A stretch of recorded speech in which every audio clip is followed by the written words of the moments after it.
성숙한 감사, 역설적인 감사라는 제목으로 하나님의 말씀을 함께 묵상합니다. 역설적인 감사는 감사할 수 없는 조건, 즉 감사할 수 있는 조건이 아닌데도 감사하는 것, 그것이 역설적인 감사입니다. 보통 사람이 볼 때 도저히 감사할 수 없는 것까지도 감사할 수 있다면 역설적인 감사를 드리고 있는 것입니다. 오늘 본문의 사도 바울은 로마 옥중에서 골로새서를 썼습니다. 그의 환경은 감사할 수 있는 환경이 아니었습니다. 그는 지하의 돌로 만들어진 차가운 옥중에 있습니다.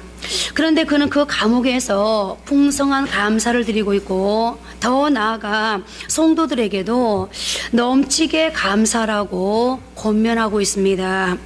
그야말로 바울의 이 짧은 서신 속에 감사라는 단어가 넘쳐 흐르고 있는데요. 그렇다면 바울은 이 감사할 수 없는 환경과 조건에서 어떻게 이렇게 범사에 감사하고 있는지, 무엇이 바울로 하여금 이런 역경 속에서도 감사하게 만들었는지 살펴보기로 하겠습니다. 첫째는 하나님의 섭리를 깨달을 때 성숙한 감사를 드리게 된다는 것입니다. 감사는 깨달음입니다. 어떤 사람은 감사할 조건이 너무 많은데도 불평과 원망 속에 사는 사람이 있고, 어떤 사람은 감사할 조건이 아무것도 없어 보이는데도 감사가 넘치는 삶을 사는 사람이 있습니다. 그리고 그 비결은 깨달음에 있습니다. 깨달음은 깊은 생각에서 나옵니다. 감사라는 단어 땡크는 생각이라는 팅크에서 왔습니다. 그러니까 감사라는 어떤 결과가 있기 전에 깊은 생각이 있다는 것입니다. 깊이 생각할 줄 아는 사람, 깊은 생각 중에 깨달음을 얻는 사람이 감사할 수 있다는 것인데요. 그렇다면 무엇을 깨달아야 한다는 말일까요? 그것은 바로 하나님의 섭리를 깨달아 아는 것입니다. 사도 바울은 많은 역경과 고난을 통과한 사람입니다. 그런데 그가 나중에 깨달은 것은 그 모든 것이 합력하여 선을 이루었다는 것이었습니다. 그래서 그는 로마서 8장 28절에서 이런 고백을 합니다. 우리가 알거니와 하나님을 사랑하는 자, 곧 그의 뜻대로 부르심을 입은 자들에게는 모든 것이 합력하여 선을 이루느니라. 바울의 사명은 세계에 복음하였고, 그의 간절한 꿈은 로마에 가서 복음을 전하는 것이었습니다.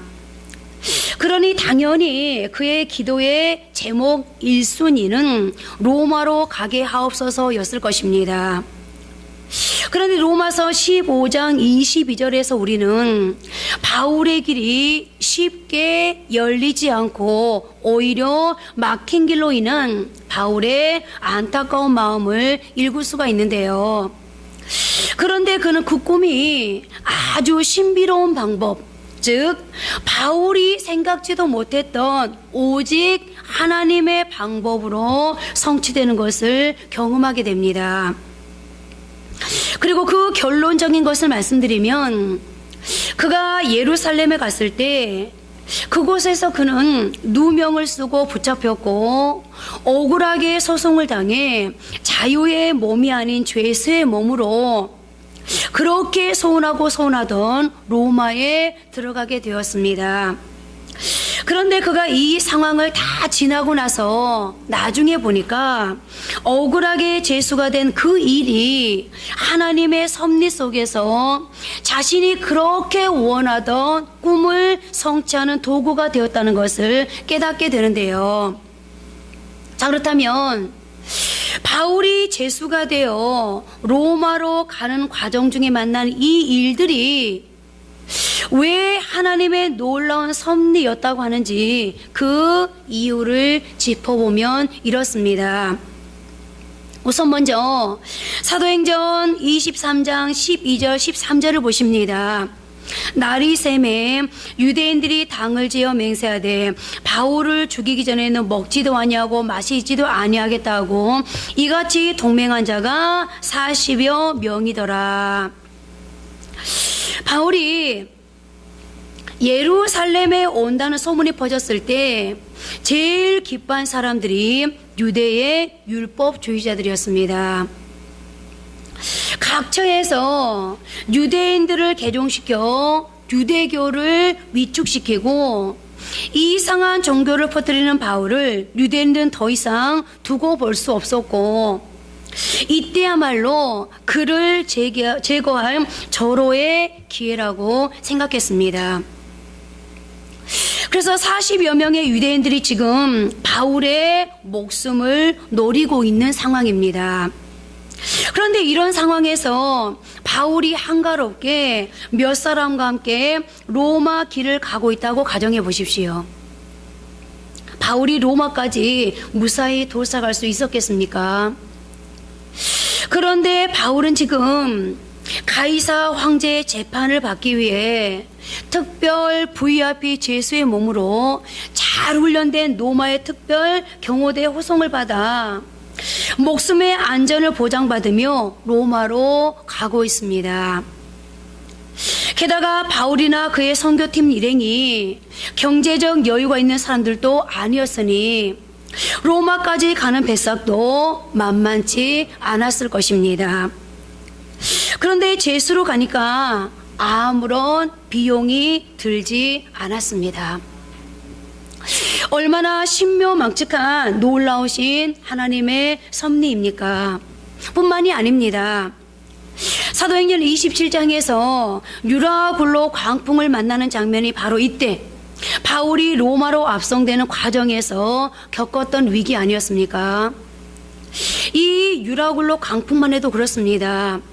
바울과 그 배에 타고 있던 276명의 생명이 위태롭게 되긴 했지만, 그러나 이 광풍 때문에 멜리데 섬 사람들을 복음화시킬 수 있었고, 무엇보다 이 위기의 광풍 때문에 바울이 나중에 로마에서 복음을 전하는데 바울을 협력해 줄 동역자들을 얻는 계기가 되었습니다.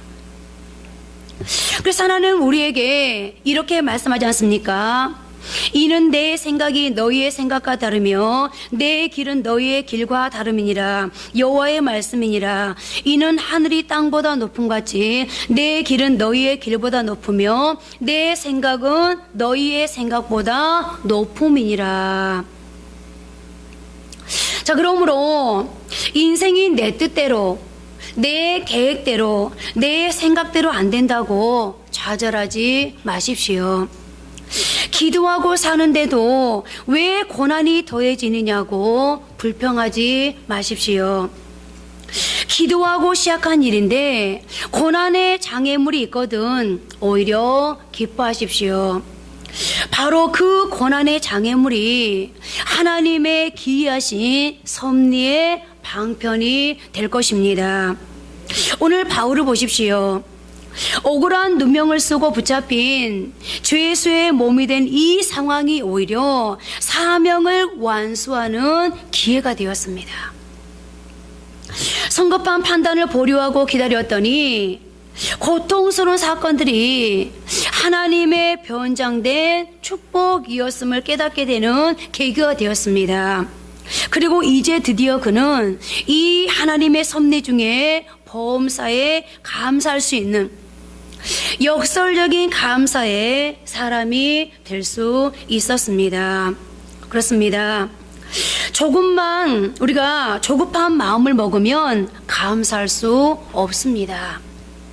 당장 어떤 결과를 보려고 하는 사람은 감사할 수 없습니다. 이제 우리는 어떤 문제가 생기든지 그 문제를 쉽게 판단하지 않는 훈련을 했으면 좋겠습니다. 오히려 내가 당한 그 문제가 기적을 일으키는 재료가 될 수 있음을, 오늘의 이 문제가 축복을 끌어오는 자석이 될 수 있음을 믿었으면 좋겠습니다. 왜 그렇습니까? 성경은 다음과 같은 사실을 입증해 주고 있기 때문입니다. 문제의 크기가 기적의 크기를 결정한다는 것입니다. 고통의 크기가 기쁨의 크기를 결정하고 역경의 크기가 축복의 크기를 결정하며 상처의 크기가 영광의 크기를 결정한다는 것입니다. 무슨 말입니까? 감사할 수 없는 상황이지만 그럼에도 역설적인 감사를 드리게 되면 그 사람은 인생 역전의 축복을 경험하게 된다는 것입니다. 힘들지만 눈물겹지만 감사로 반응하면서 오늘 주어진 그 역경을 잘 다루면 그 역경의 환경이 미래의 우리를 돕는 경력이 될 수 있다는 것입니다. 그래서 유영만이라는 분은 이런 말을 했습니다. 당신의 역경이 당신의 경력이 되게 하라. 당신의 실패가 오히려 당신의 실력이 되게 하라. 감옥의 바울은 깨달았습니다. 모든 인생의 역경이 그의 아름다운 경력이 되었음을, 그의 실패가 그의 실력이 될 수 있음을, 그리고 그의 고난이 그의 영광이 될 수 있고 그의 상처가 수많은 사람들을 치유하는 도구가 될 수 있음을 말입니다. 그리고 그는 무엇보다 자신이 머물고 있는 지금의 이 감옥이 사명 완수의 현장임을 깨달았습니다. 그가 그토록 원했던 세계 복음화가 이 감옥에서 이루어지고 있었습니다. 그가 그토록 원했던 기도가 감옥에서 응답되고 있었습니다. 그래서 그는 감사하지 않을 수 없었습니다. 역설의 진정한 감사는 하나님의 섭리를 깨달을 때 가능하다는 것을 그는 체험하게 된 것입니다. 두 번째로, 성숙한 감사는 거절당한 은혜 때문에 드리는 감사입니다. 그가 드린 감사 중에 하나는 거절당한 은혜 때문에 드린 감사인데요. 그에게는 육체의 가시가 있었는데 그의 육체의 가시는 그를 늘 찌르듯이 괴롭히는 육체의 질병이었습니다. 어떤 성경학자들은 안질이었다고도 하고 어떤 성경학자들은 간질이었다고도 하는데 어찌되었건 바울은 그의 육체의 가시로 인해 하나님께 3번을 간절히 기도했습니다. 그러나 그의 간구는 하나님께로부터 거절되었습니다. 그리고 그 거절한 이유를 하나님은 이렇게 밝히고 있습니다. 고린도서 12장 7절 9절입니다. 여러 계시를 받은 것이 지극히 크므로 너무 자만하지 않게 하시려고 내 육체에 가시고 사탄의 사자를 주었으니 이는 나를 쳐서 너무 자만하지 않게 하려 하심이라. 나에게 이르시기를 내 은혜가 내게 족하도다. 이는 내 능력이 약한 데서 온전하여짐이라 하신지라. 그러므로 도리어 크게 기뻐함으로 나의 여러 약한 것들에 대하여 자랑하리니 이는 그리스도의 능력이 내게 머물게 하려 함이라. 여러 계시를 받은 것이 지극히 크므로 내 능력이 약한 데서 온전하여짐이라.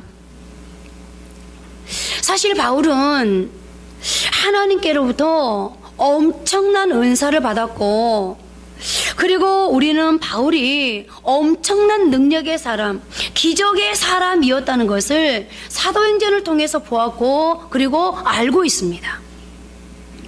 그런데 지금 하나님께서 바울의 기도를 거절하신 데는 바로 이 육체의 가시가 그 엄청난 은사를 받은, 그러므로 자칫 교만해질 수 있는 바울의 감정과 생각, 성향을 조율하는, 그러므로 자만하지 않게 하는 방편이 될 거라는 겁니다. 사실 그는 이 육체의 가시로 인한 연약함 때문에 더 겸손하게 자신을 낮추면서 그리스도의 능력을 사모하게 되었고, 그가 연약하여 구할 때 그리스도의 능력이 그에게 머물러 일할 수 있었습니다. 그러니까 어떻게 보면 이미 바울에게 와 있었던 계시의 큰 능력, 엄청난 기적을 일으킬 수 있었던 그에게 주어진 큰 은사가 그로 하여금 기적의 사람이 되어 큰 일을 하게 한 것이 아니라, 그가 늘 자신의 연약함을 가지고 주께로 갔던 그의 겸손의 기도가 그를 능력의 사람, 기적의 사람으로 살게 했던 것인지도 모르겠는데요. 어쩌면 우리가 인생을 살아가는 중에 겪는 아픔과 상처 중에 가장 큰 아픔과 상처가 있다면 그것은 거절당한 아픔과 상처일 것입니다. 그렇지만 거절당한 것이 오히려 축복일 때가 있습니다. 요셉을 보십시오. 요셉을 미워한 형제들은 그를 구덩이에 던졌습니다. 나중에 그 형제들이 어려움에 직면했을 때 그때의 일을 기억하며 요셉의 면전에서 서로 대화하는 장면을 창세기 42장 21절이 기록하고 있는데요. 그들이 서로 말하되 우리가 아우의 일로 말미암아 범죄하였도다. 그가 우리에게 애걸할 때에 그 마음의 괴로움을 보고도 듣지 아니하였으므로 이 괴로움이 우리에게 임하도다. 형들이 요셉을 구덩이에 던져 넣을 때, 그리고 자신을 이스마엘 사람들에게 팔 때, 그때 요셉은 그의 형제들에게 애걸했습니다. 건져달라고, 살려달라고, 팔지 말아달라고. 그런데 그 형제들은 요셉의 그 애걸을 거절했습니다. 그리고는 결국 그를 이스마엘 상인에게 팔아버렸습니다. 그런데 나중에 요셉이 깨달은 것은 그가 그 거절당한 것 때문에 수많은 사람의 생명을 살리게 되었다는 사실이었습니다. 그래서 그는 고백합니다. 당신들은 나를 해하였으나 하나님은 그것을 선으로 바꾸사 오늘과 같이 많은 백성의 생명을 구원하게 하시려 하셨나니. 그렇습니다. 드디어 요셉은 그 억울한 상황을 다 겪고 난 다음에 거절당한 것이 오히려 축복임을 깨달았습니다. 그러므로 우리는 성급하게 모든 것을 판단해서는 안 됩니다. 사건만 보고 우리 미래를 함부로 절망적으로 진단하거나 예견해서는 안 됩니다. 오늘은 거절당한 것이 내일은 내게 축복이 될 수 있기 때문입니다. 세 번째로, 성숙한 감사는 모자람 때문에 드리는 감사입니다. 역설적 감사는 모자람 때문에 드리는 감사입니다. 풍족함 때문에 드리는 감사는 누구나 할 수 있는 감사입니다. 그러나 모자람 때문에 드리는 감사는 누구나 드릴 수 있는 감사가 아닙니다. 오늘 바울은 육체의 연약함 때문에 힘이, 건강이 모자랐습니다. 누구보다도 열심히 일을 하고 싶은데 그는 이 육체의 모자람 때문에 매 순간순간마다 한계를 느낄 수밖에 없었습니다. 하나님의 주신 말씀을 열심히 기록하고 싶은데 이 육체의 한계 때문에 자신의 친필로 하나님의 주신 영감을 그대로 옮길 수 없었습니다. 그래서 그는 매번 하나님의 주신 영감을 자신이 직접 쓴 것이 아니라 대필해서 누군가의 도움을 받아야만이 하나님의 주신 영감을 글로 남길 수 있었습니다. 그래서 그는 그 모자람 때문에 기도했고, 그리고 바로 그때 그리스도의 능력이 자신에게 임하는 것을 경험했습니다. 힘이 모자라기 때문에 하나님의 능력을 갈망하게 되었고, 그러므로 그는 하나님의 주시는 그 능력으로 사명을 완수할 수 있었는데요. 바로 가나 혼인잔치의 기적이 모자람 때문에 일어난 기적 아닙니까? 그 당시 그 지역의 혼인잔치에서 가장 중요한 것은 포도주였다고 합니다. 그런데 그 혼인잔치에서 포도주가 떨어졌습니다. 포도주가 모자란 것입니다. 그때 그 상황, 포도주가 떨어진 그 상황에서 예수님이 개입하셨습니다. 그리고는 물이 포도주가 되는 기적을 일으키셨습니다. 6개의 돌 항아리가 포도주로 가득 채워지는 기적, 최상의 포도주를 손님들에게 대접하는 기적이 일어났습니다. 예수님이 만들어주신 최상의 포도주를 맛본 사람들의 고백을 들어보십시오. 말하되 사람마다 먼저 좋은 포도주를 내고 취한 후에 낮은 것을 내거늘 그대는 지금까지 좋은 포도주를 두었도다 하니라.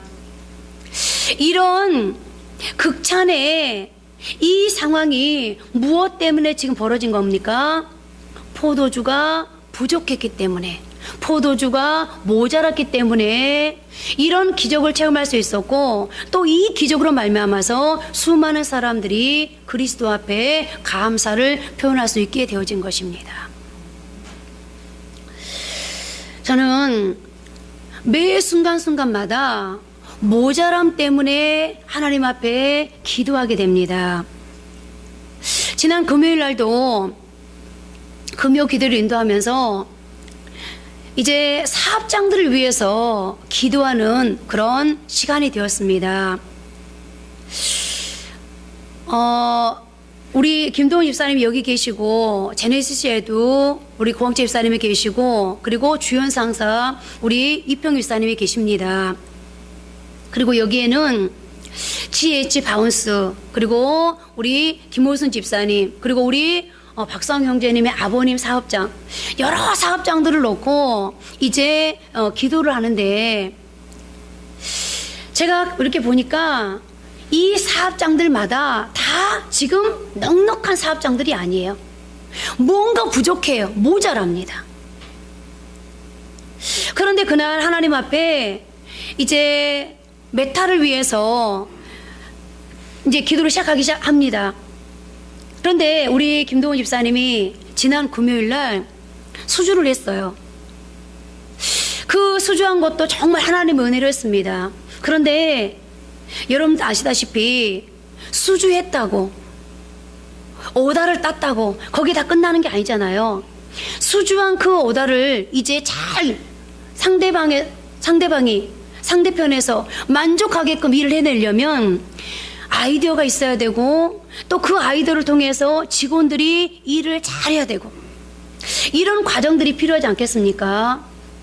그런데 하나님 앞에 이제 구합니다. 하나님, 아이디어를 주십시오. 하나님, 이 모자람을 채워주십시오. 하나님 앞에 기도하는 중에 하나님께서 어떤 이제 감동을 주시느냐면, 야, 진짜 아이디어는 나에게 있어. 그러면서 어떤 생각이 계속해서 저를 사로잡고 제 입에서 계속해서 어떤 기도를 하게 되어지냐면, 맞아요, 하나님, 그렇습니다. 하나님의 아이디어, 하나님은 사람이 갖고 있지 못한 굿 아이디어를 갖고 계시다는 것이 성경에 우리에게 증거되어지고 있습니다. 하나님은 창세기 1장을 통하여서 혼돈과 공허 흑암을 재료 삼아서 하나님, 이 아름다운 천지를 창조할 것을 누가 알았겠습니까? 정말로 하나님만이 가지고 계시는 굿 아이디어입니다. 하나님, 이스라엘 백성들이 배고프다고, 우리가 애굽에서는 오이도 먹고 외도 먹고 마늘도 먹고 부추도 먹고 고기도 먹었거늘 왜 우리를 이 광야로 인도해서 우리를 굶어 죽게 하느냐라고 하나님 앞에 이스라엘 백성들이 원망하고 불평할 때, 하나님이 하늘을 여셔서 만나와 메추를 낼 것을 누가 알았겠습니까? 정말 하나님만이 가지고 계시는 굿 아이디어였습니다. 하나님, 이스라엘 백성들이 목마르다고 하나님을 향해서 불평하고 원망할 때 하나님께서 반석을 쫙 가르셔서 하나님 물이 나게 할 것을 어떻게 사람이 알았겠습니까? 정말 하나님만이 가지고 계시는 굿 아이디어였습니다. 그것뿐입니까? 성경의 곳곳에 우리가 생각할 수 없는, 상상할 수 없는 하나님의 굿 아이디어로 하나님의 백성들을 이끌어 가시고 하나님의 백성들을 축복하시고 하나님의 백성들의 문제를 해결하시고 하나님의 백성들을 하나님께서 이제 하나님의 백성인 것을 증거하는 그런 수많은 사례들을 우리가 보지 않습니까? 하나님, 그렇습니다. 하나님께서 아이디어 뱅크이십니다. 하나님이 메타에, 하나님이 제네시스 에듀에, 하나님이 주연상사에 하나님 아이디어를 주십시오. 김동훈 집사님이, 우리 고항재 집사님이, 이평 집사님이 내 머리에서 어떤 아이디어가 나올 거라고, 직원들 머리에서 어떤 아이디어가 나올 거라고 착각하지 않게 하시고 아이디어 뱅크이신 하나님께 계속 나서 구함으로 하나님의 아이디어로 일하고 하나님의 아이디어로 이 세상을 이끌어가 해 주십시오. 하나님의 아이디어로 하나님 정말로 복된 사업장들이 되게 해 주십시오 라고 기도했는데요. 여러분, 우리가 만약에요, 오늘 바울은 육체의 가시, 그런데 바울에게만 육체의 가시가 있는 게 아니에요. 바울은 질병 때문에 모자람을 느꼈습니다. 질병 때문에 하나님 앞에 갈급함을 느꼈습니다. 질병 때문에 그는 하나님 앞에 구하지 않을 수 없었습니다. 그런데 꼭 질병이 아니라 할지라도 우리가 인생을 살아가다 보면 저나 여러분 모두에게 정말로 인생을 목마르게 만드는, 그야말로 갈급하게 만드는, 모자라게 만드는, 궁핍하게 만드는 여러 가지 삶의 요소들이 있습니다. 어떤 사람은 바울처럼 건강이 인생의 그런 요소일 것이고, 어떤 사람은 자녀가 인생의 그런 요소일 것이고, 어떤 사람은 물질이 인생의 그런 요소일 것이고, 어떤 사람은 내 성향이 다른 사람들과 어울리지 못하는, 우리 이것도 기도 제목인데요, 은정이 입사님 딸 유민이가, 여러분들 왜 공무원 시험을 준비하려고 그러니 그랬더니요, 이 시대에 많은 청년들이 공무원 시험 준비하니까 저는 이마이메라는 회사 취직 못할 것 같으니까 그래서 공무원 시험을 준비한 게 아니라는 거예요. 무엇 때문에? 여러분들 면접에 대한 트라우마가 있대요. 면접. 그렇다면 그 아이에게는 뭐가 그 아이의 육체의 가시인 거죠? 사람을 두려워하는 거. 여러분 생각해 보세요. 직장 생활이라는 데는 걔가 공무원 한다고 해서 사람을 피해갈 수 있겠습니까? 그 아이가, 저는 그래서요, 공무원 시험하고요, 세무사 시험하고요, 노무사 시험 셋 중에 하나 선택할 거예요. 여러분들 세무사 한다고 사람을 피해갈 수 있습니까? 노무사 시험 봐서 노무사 시험 합격했다고 사람을 피해갈 수 있습니까? 이 모든 직업은 사람과 더불어서 함께 이루어가야 될 직업일 거예요. 어딜 가든지 간에 사람을 피해갈 수 있는, 집사님, 여러분 조직은 없습니다. 그런데 이 면접 때문에, 그래서 너 면접만 피하면 그러면 직장생활 잘할 수 있을 것 같아? 어쩌면 그럴지도 모르죠. 그거 아닙니다, 여러분. 그래서 어떤 사람에게든지 어른이면 어른인 대로, 청년이면 청년인 대로, 학생이면 학생인 대로 누구에게나 다 우리를 괴롭히는, 모자라게 느끼는 육체의 가시가 있습니다. 삶의 가시, 인생의 가시가 있습니다. 그것이 우리의 삶을 갈급하게 하고 모자라게 합니다. 여러분, 그럴 때 우리는 누구에게로 가야 될까요? 오늘 예수님의 어머니가 포도주가 모자라니까 가장 먼저 누굴 생각하죠? 예수님을 생각합니다. 예수님이 답이었습니다.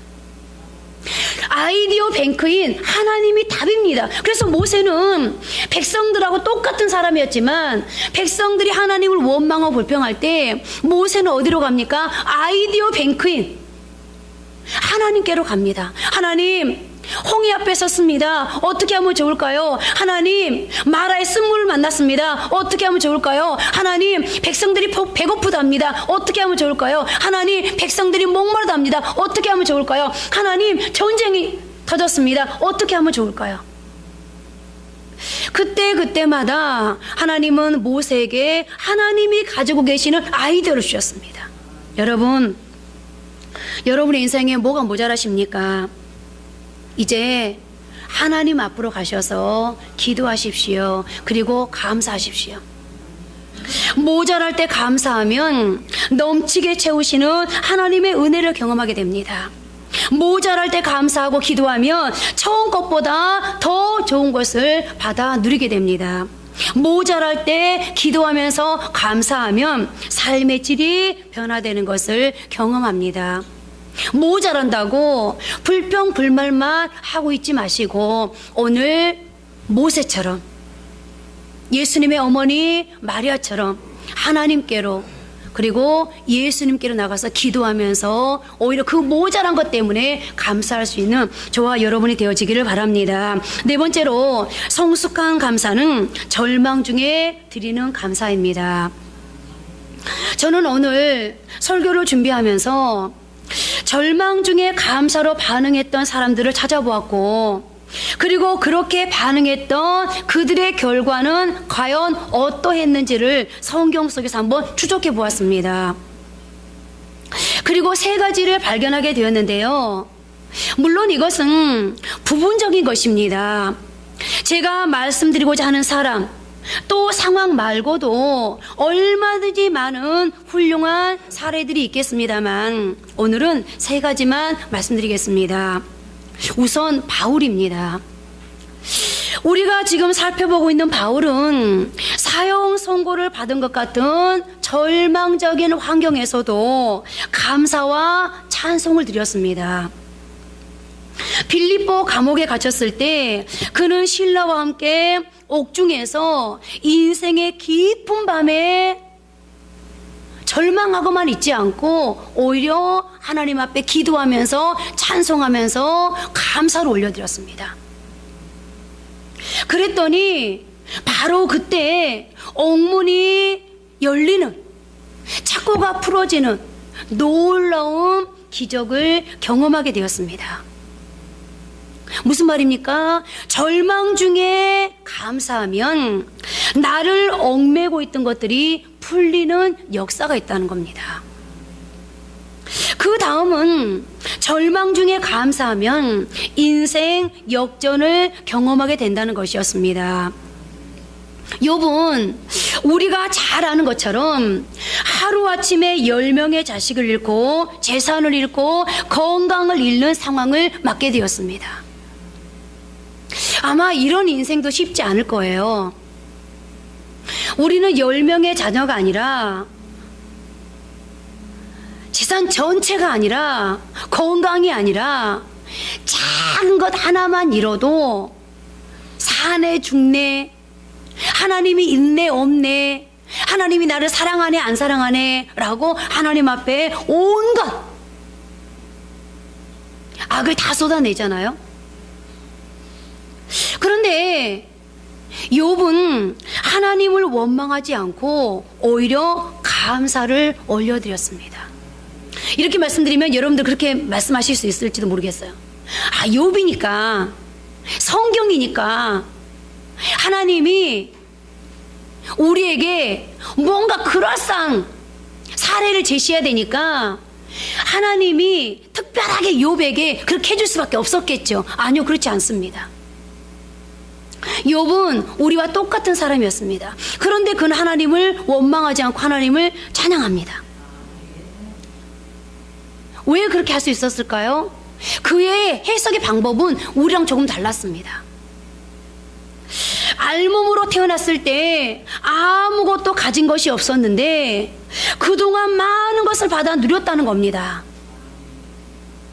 이제 하나님이 주신 것을 하나님이 거두어 가셨지만 그동안 누린 것만으로도 감사하다는 것입니다. 그래서 그는 이렇게 해석 방법이 달랐기 때문에 문제를 보는 시각이 우리와는 조금 달랐기 때문에 그는 지금까지 누린 것만도 감사해서 하나님 앞에 감사를 드릴 수 있었던 것입니다. 그리고 그 결과는 그가 상실한 것보다 갑절의 축복을 받았다는 것이었습니다. 욥기 1장과 마지막 장인 42장을 비교해 보면 그 사실을 역력히 알 수 있는데요. 욥기서 42장 10절은 이렇게 기록합니다. 여호와께서 욥에게 이전 모든 소유보다 갑절이나 주신지라. 12절 13절에는 여호와께서 욥의 말년에 욥에게 처음보다 더 복을 주시니 그가 양 14,000과 낙타 6,000과 소 1,000겨리와 암나귀 1,000을 두었고 또 아들 7과 딸 3을 두었으며. 여러분, 건강치 못했던 욥은 또 어떻게 되었습니까? 욥이 건강을 잃었잖아요. 그래서 아내가 떠났잖아요. 자, 어떻게 되었을까요? 16절 17절입니다. 후에 욥이 140년을 살며 아들과 손자 4대를 보았고 욥이 늙어 나이가 차서 죽었더라. 여러분, 그가 인생의 모든 것을 잃었지만 그러나 하나님으로 해석을 하고 오히려 감사드렸더니 하나님께서 그의 인생을 아주 멋있게 역전시켜 줍니다. 그리고 그 다음은 절망 중에 감사하면 더 이상 희망이 없는 것 같은 상황에 희망이 싹 트는 회복의 축복이 있다는 것입니다.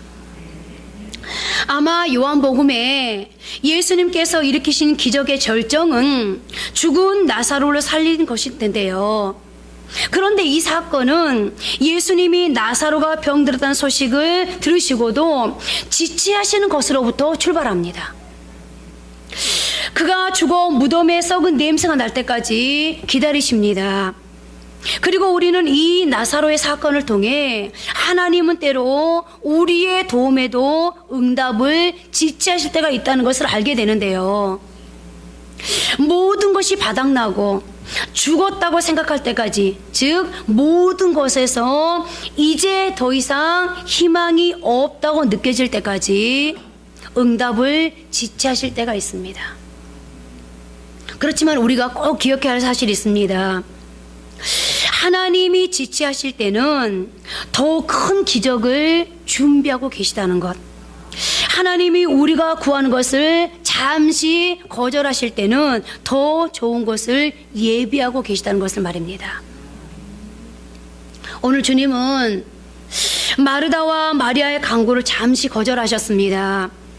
즉시 와서 나사로를 고쳐달라는 간구를 잠시 거절하셨습니다. 이틀이나 지체하셨습니다. 나사로가 썩어 냄새가 날 때까지 지체하셨습니다. 이제 드디어 예수님이 오셨습니다.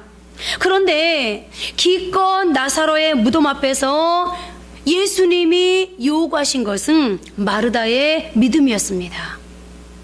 돌을 옮겨 놓으라는 것입니다. 마르다가 안타까운 표정으로 말합니다. 주여, 죽은 지가 나흘이 되었음에 벌써 냄새가 나나이다.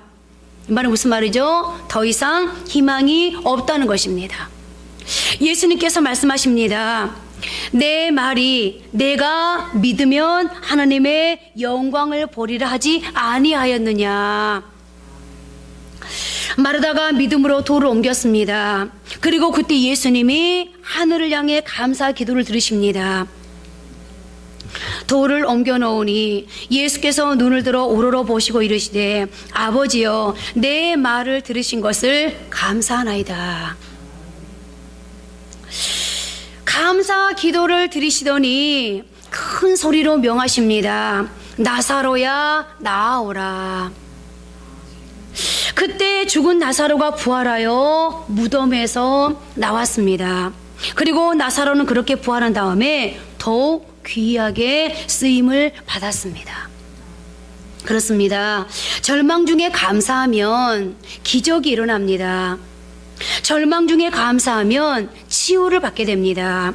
절망 중에 감사하면 죽은 자가 살아납니다. 절망 중에 감사하면 다시 시작하는 은혜를 누리게 됩니다. 절망 중에 감사하면 이전보다 더 크고 귀하게 쓰임을 받게 됩니다. 이제 여러분, 뭔가 하나님이 내 삶에 지체하는 것이 있다 할지라도 끝까지 소망을 놓지 마십시오. 하나님이 지체하시는 데는 뜻이 있습니다. 인생의 신비요 역설이 있다면 그것은 오랜 기다림 끝에 응답을 받을 때는 더 크게 기뻐하게 된다는 것입니다. 오랜 기다림 끝에 오랜 고통 중에 이삭을 낳았을 때 그들의 얼굴에는 웃음이 가득 찼습니다. 이제 말씀을 맺겠습니다. 바울이 범사에 감사할 수 있었던 것은 그 무엇보다 그가 예수님께 뿌리를 깊이 내리고 있었기 때문입니다. 예수님께 깊이 뿌리를 내린 사람은 환경을 초월해서 범사에 감사할 수 있습니다. 오늘 본문 말씀을 다시 한번 보시면 함께 합독하십니다. 그 안에 뿌리를 바르며 세움을 받아 교훈을 받은 대로 믿음에 굳게 서서 감사함을 넘치게 하라. 왜 예수님께 뿌리를 내릴 때 범사에 감사할 수 있게 될까요? 여러분, 뿌리 깊은 나무를 연상해 보십시오. 땅속 깊은 곳에 뿌리를 내리고 있어서 사시사철 수분과 영양분을 공급받으면서 시절을 쫓아 탐스러운 열매를 맺고 가뭄 때에도 가뭄을 모르는 청청한 나무를 마음속에 그려보시면서 우리 다 같이 예레미야 17장 7절 8절 말씀 함께 합독합니다. 그러나 물은 여호와를 의지하며 여호와를 의뢰하는 그 사람은 복을 받을 것이라. 그는 물가에 심어진 나무가 그 뿌리를 강변에 뻗치고 더위가 올지라도 두려워하지 아니하며 그 잎이 청청하며 가무는 해에도 걱정이 없고 결실이 그치지 아니함 같으리라. 아멘. 여러분, 예수님께 뿌리를 내렸다는 것은 하나님을 주인으로 모시고 삶의 모든 영역에서 그분의 다스림을 받는 삶을 의미합니다.